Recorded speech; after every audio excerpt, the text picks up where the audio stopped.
Hello and welcome to the John Bell and Croyden podcast with your host Alex Johnston. Pharmacy pioneers since 1798, John Bell and Croyden will boost your health and well-being by bringing you fresh, regular content and interviews with fascinating guests.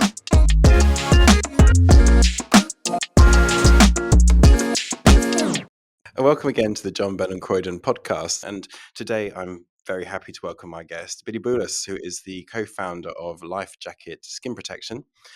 We met 2 years ago via an email that Billy sent to me about his products.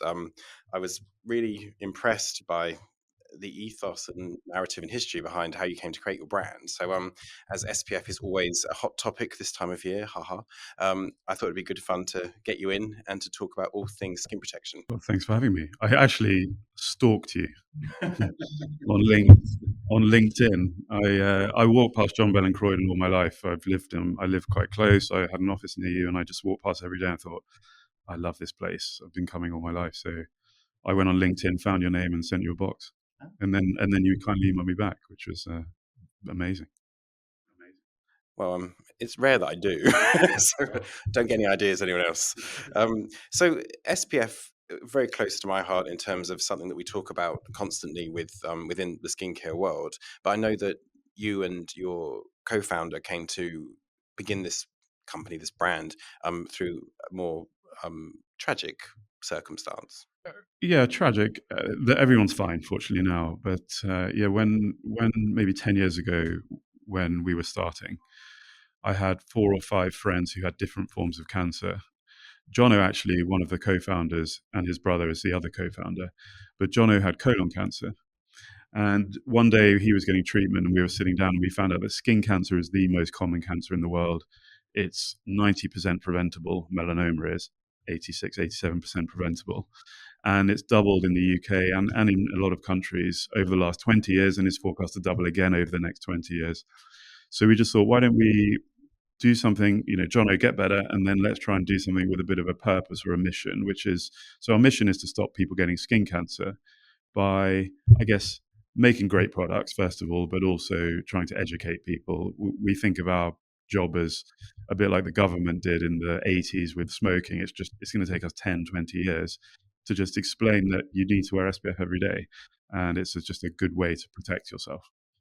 And do you think that message is actually getting through to people? We seem to be talking about sun protection, the negative effects of UVA, UVB, and still people are saying, "Oh, I'm fine," or "I'll put olive oil on," or "I'll apply SPF when I'm on holiday in the Maldives," as opposed to every day if the sun is out. Protect yourself. I think ultimately it's not getting through because skin cancer rates are rising. I think last year the UK saw the highest number of melanoma cases. The US similar. So ultimately, I think people know it. So I think knowledge is improving, but I don't think behavior is changing. Yeah. Well, I guess, you can only advise people on what they should be doing with their skin, but it's always one of those things that it should just be part and parcel of any skincare routine, body and face. I think people always focus on face first, but actually any exposed skin is still as much of a risk. I think with the rise in sort of the skinification of hair, we're seeing more and more SPF products coming out for scalp, which is interesting. So obviously that's quite a big exposure. I seem to be exposing more and more every year, but I guess it's just as much of a risk if you're not protecting your scalp or you're not wearing a hat, that you can still get into trouble that way. So it's good to see that things are moving on, but it's curious that people aren't taking it more seriously. And the thing is that, every year I feel like we're making a bit of progress, and by we I mean society, but then you get sort of pulled back by some TikTok trend or, I think the current news flow is that you can make your own sunscreen, or, I've seen quite a lot recently about sunscreen. It isn't the sun that causes cancer, it's the sunscreen. So you do get a bit of like this, let's just bucket it as fake news that actually undermines what you're doing and what you're saying, and is actually a real distraction. It seems like TikTok and all these other social media platforms that are so preferred by younger people do spread a lot of bad word about things. When you see on the news, the amount of teenagers overusing skincare products, and then people are saying you can make your own sunscreen. It seems kind of backwards coming forwards. Yeah, but I think we're seeing that across society, across different subjects. Like, clearly, we're quite invested in skincare and cosmetics, but I think it's happening everywhere, to be honest. Well, you heard it here first, people. You cannot make your own sunscreen at home. That's just crazy. Um, so, so when you set up LifeJacket, what was you didn't come from a formulation background. I didn't personally. I worked in a bit of finance, a bit of marketing. So I'd worked in banking as well, and in the corporate world. So that was really my background. I've always loved marketing and brand. So I really wanted to create a brand with a mission. I always thought that was quite important when you're creating a brand these days. John and Rob, the other two founders, they had a business in chemical ingredients for personal care, and Rob is a formulation chemist. So we also have access to our own lab, and Rob as the chemist. So yeah, the brains trust is over there, and I do more of the branding and the marketing side of things. Okay, so what you wanted, obviously, you said the narrative and the brand, you had all that to develop and build upon. But when you came to formulation, did you have a specific desire or action point that you wanted to be a point of difference, maybe? Yeah, I think I first heard this term at John Bell and Croyden, actually, but we wanted to be high performance skin protection.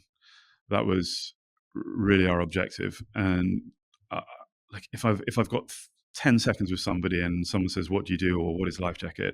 I say, "We are the Patagonia of skincare." So we always wanted to be, if you are an outdoor lover, you love to spend time outdoors. It could be anything. It could be gardening. It could be watching cricket. It could be competing in the Olympics.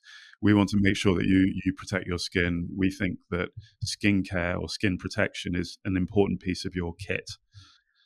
And that's why I sort of made that analogy with Patagonia. So if you love the outdoors, so we think of ourselves as an outdoors brand.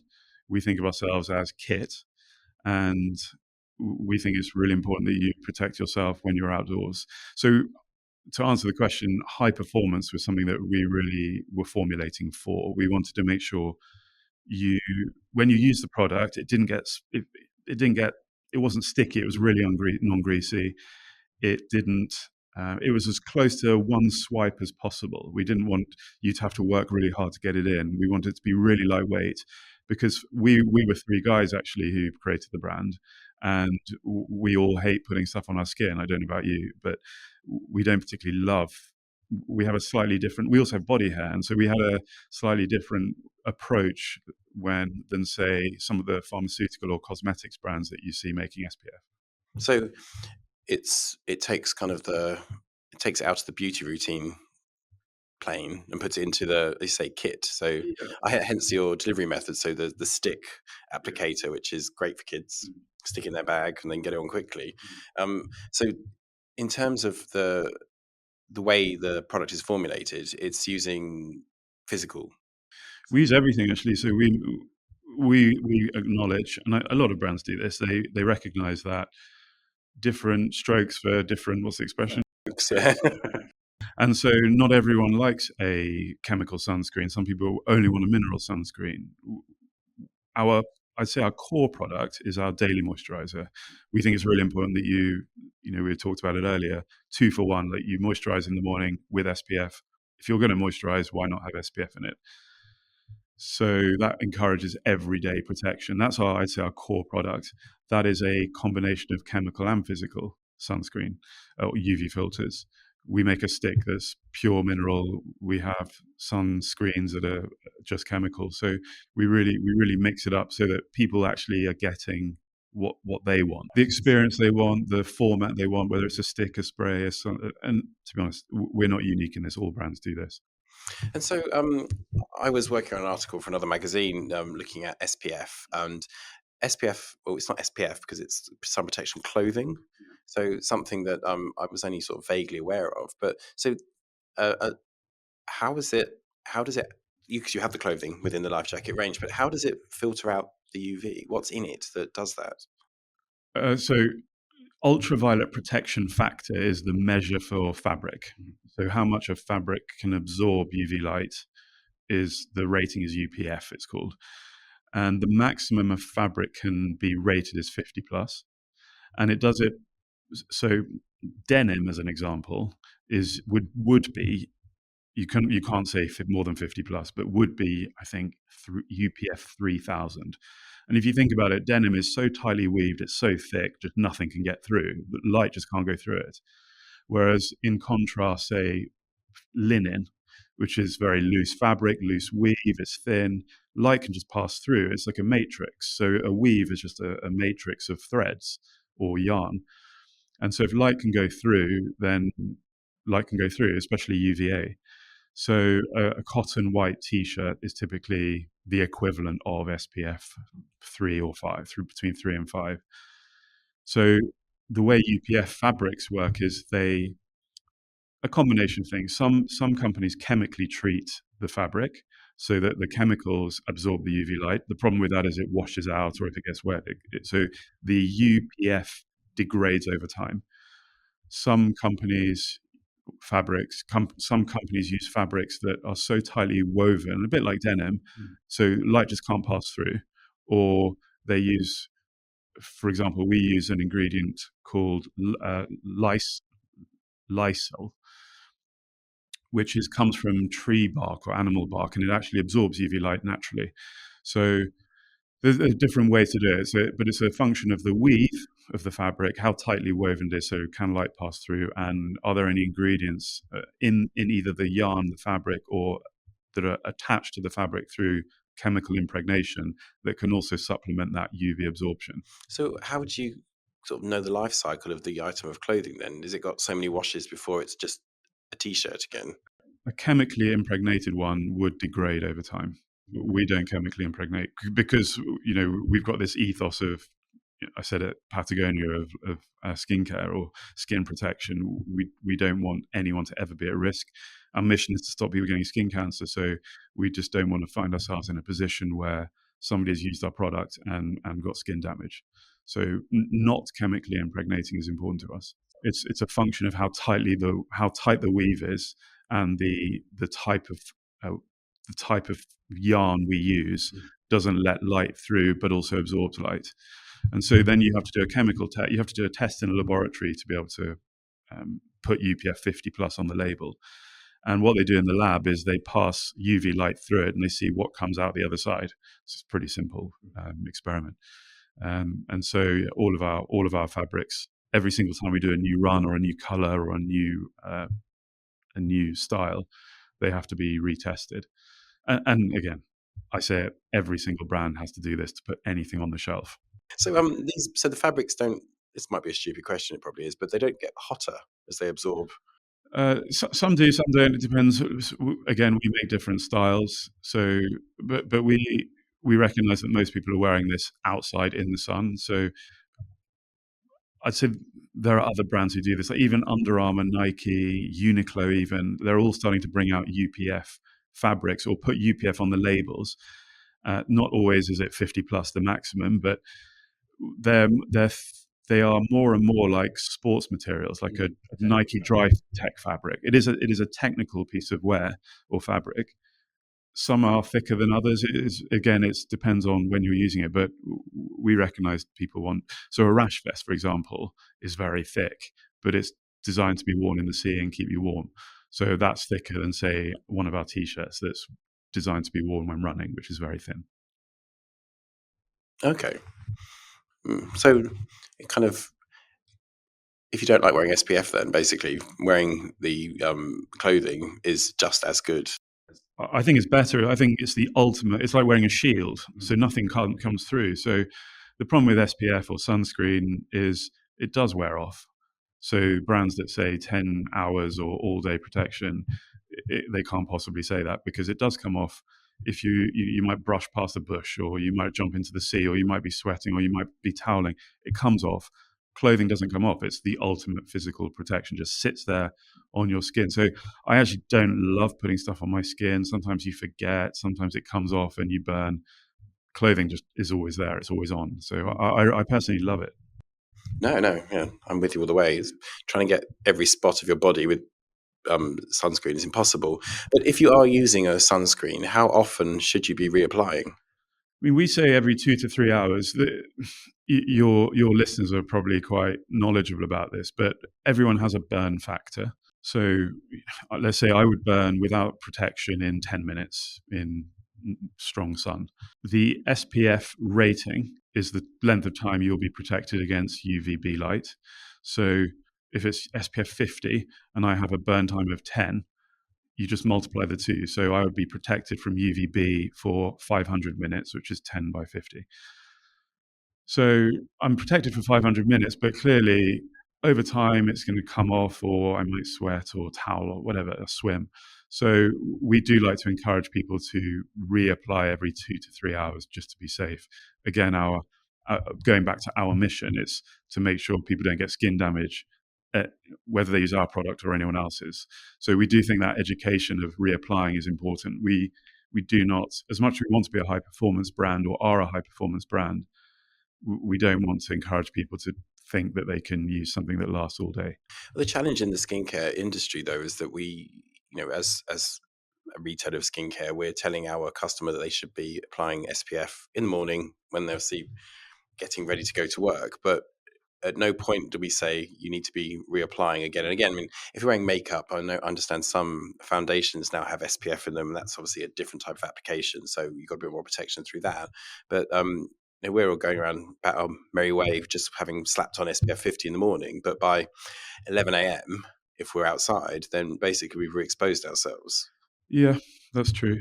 The other thing is people don't use the correct dose, which is the biggest, probably the biggest, not crime, but how many times do you hear someone say, "Oh, I burned even though I use sunscreen"? It's because you didn't use enough. So you probably used. So when we take our product to the lab to be tested before we can put it on the shelves here or anywhere else, you have to go through quite a lot of testing. And what's important in that test is that the testing laboratory is using the equivalent of 5 milliliters per body part. So they're using a teaspoon of product per body part. So one body part is one arm, one face, or one head, one chest, one back, one leg. And that's a teaspoon on your head is quite a lot of sunscreen. People probably don't use that much. And so ultimately what they're doing by using a lower dosage is reducing the SPF. Their burn time doesn't change. They're halving the SPF because they're using half the dose. And so to your point, by lunchtime or whatever, they've probably sort of used up they've used up the SPF rating of the product. So that's why another strong argument for reapplying, because you probably didn't use enough the first time. So if you've gone on a 2-week holiday with a 100 ml bottle of SPF and you come back with a half bottle, you probably haven't been applying nearly enough. For sure. And I'm only explaining what the lab uses, and that's what the lab uses is what gives you your rating. So SPF 50 plus or 30. They assume that you're using 5 mil per body part, but we do get a lot of customers saying, so hang on, if I'm using 5 mil on my face every day, I'm going to run out in 20 days, whatever it is. There's a sort of it's a lot to use, and people definitely don't use enough, but it's there's a bit of give and take for sure. Yeah, when you put it like that, it does sound like a lot, but when you think about it, 5 mil on an arm isn't that much when it's all rubbed in. But then on your face, I suppose it's I guess that's always the challenge is getting the general public to do what's best for themselves when it's applying 5 mil to every part of your body would probably take some time. It's incredibly expensive. But some SPF products are, and I think that's a big consideration. If someone spent nearly 50 to 100 pounds, ours aren't that, but if you're spending a lot of money on an SPF product, you sort of want it to last. And the concept of slapping it all over is an expensive one. So I think that's a consideration when someone's spent a lot of money on a product. They don't really want to use it up quickly, which I understand. But a small amount doesn't disperse as much as 5 mil does. So you do need that full coverage. So find a sunscreen that you like that isn't crazily expensive that you can use on your body. Maybe is probably good advice. Well, actually, if you're using it as a rule of thumb, though, if you work out what milliliterage you should be using each day, then that will tell you how much sunscreen to carry, but also will tell you if you're using enough. So that's not a concept I've come across before, which I quite like. So if you had to give three top tips for staying safe in the sun that are, the must do's, what would they be? I think my first one would be wear SPF all year round. And if you can find a way to bring it into your routine, then it's a much easier thing to handle. So we talked about it. Wear an SPF moisturizer, preferably minimum of SPF 30, and put it on, brush your teeth, and use an SPF moisturizer. So all year round. And one of the reasons for that is we've talked about SPF and UVB, but actually the elephant in the room, I don't want to start talking about physics too much, but 95% of UV that reaches us on Earth is UVA light. 5% is UVB, and that's the one culturally we all talk about because that's the one that burns your skin, and that's the one that gets a lot of conversation around summer. And UVB peaks in summer and it's strong in summer. But UVA is 95% of all UV that reaches us on Earth, so therefore reaches your skin. And broadly, the strength of UVA is consistent throughout the year. It goes through glass, it goes through cloud cover. And that's why dermatologists encourage protection all year round, because there's this UVA light, which is lower wavelength, but it can go deeper into the skin, damage collagen, damage elastin, and damage DNA, causing, skin cancer and other things. So protecting your skin from UVA is a big deal. So that was a long first tip, but an important one. Tip number 2 would be, when you're outdoors for a long period of time and you have any exposed skin, it would be protect it. Why wouldn't you? Skin cancer is so common. It's sort of one in 4 people. How many people do you meet that have had skin cancer or had something removed? Often it's the sort of less dangerous form, so the non-melanoma skin cancers. But even still, it's not something you want to experience. And then my third tip would actually be a non-cosmetic one. It would be check your skin.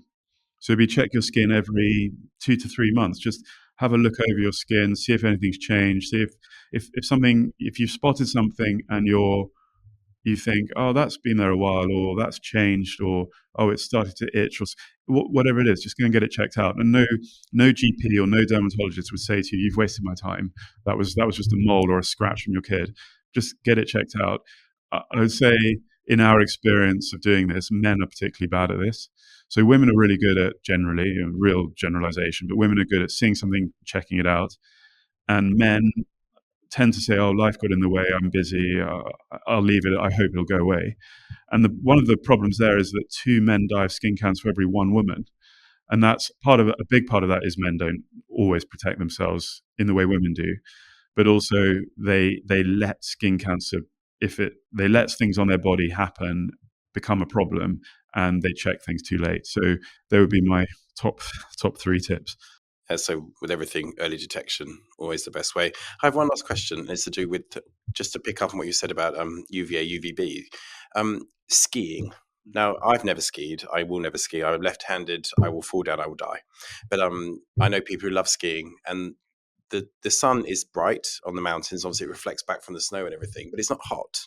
So, but people come back burned or with suntans from skiing. So the sun doesn't have to be hot for it to be damaging you. And is that so? This is a dumb question, but I like it. So the UVA that's the cold rays.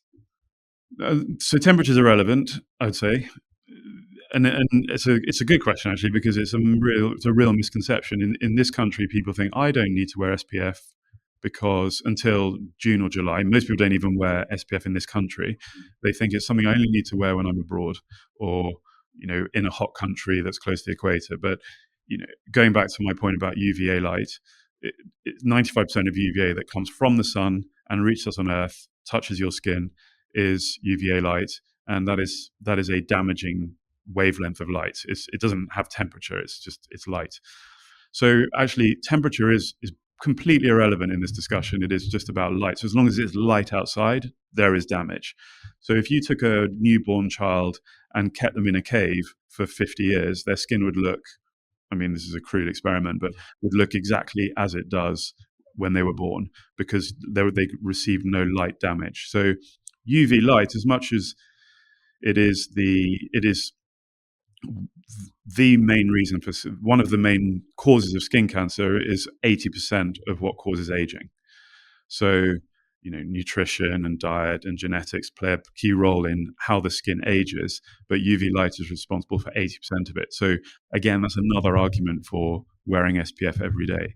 But going back to your skiing question, so for every 1,000 meters you go up in altitude, you're obviously getting closer to the sun. And so the damage is greater there, because you're just closer to rays and you're close to the sun.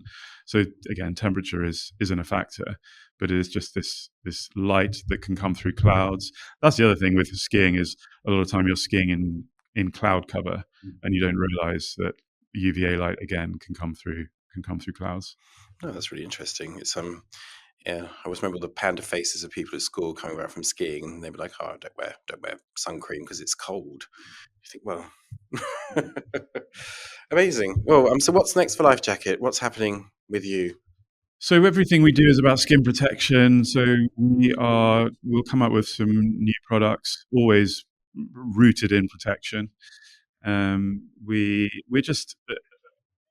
We're a young brand relative to a lot of the brands here, and so there is no overnight success. It's just you continue to push your message.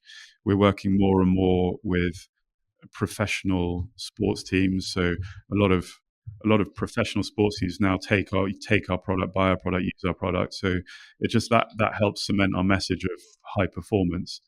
But really, it's just keep pushing our message, keep encouraging daily protection, keep encouraging skin checking, and keep making new products. And hopefully, as we get bigger, we'll get picked up by more and more people. So amazing. Well, I, for one, I'm very glad that the three of you decided to create LifeJacket, and I think your message is phenomenal. And I hope anyone listening will take it on board that SPF is for life, much like a dog or a cat, not just for Christmas, not just for skiing. So, thank you so much for coming in. Thank you for having me. It's been an absolute pleasure. Thanks for listening to the John Ben and Croyden podcast. Don't forget to subscribe, review, and give us that 5-star rating from wherever you get your podcasts.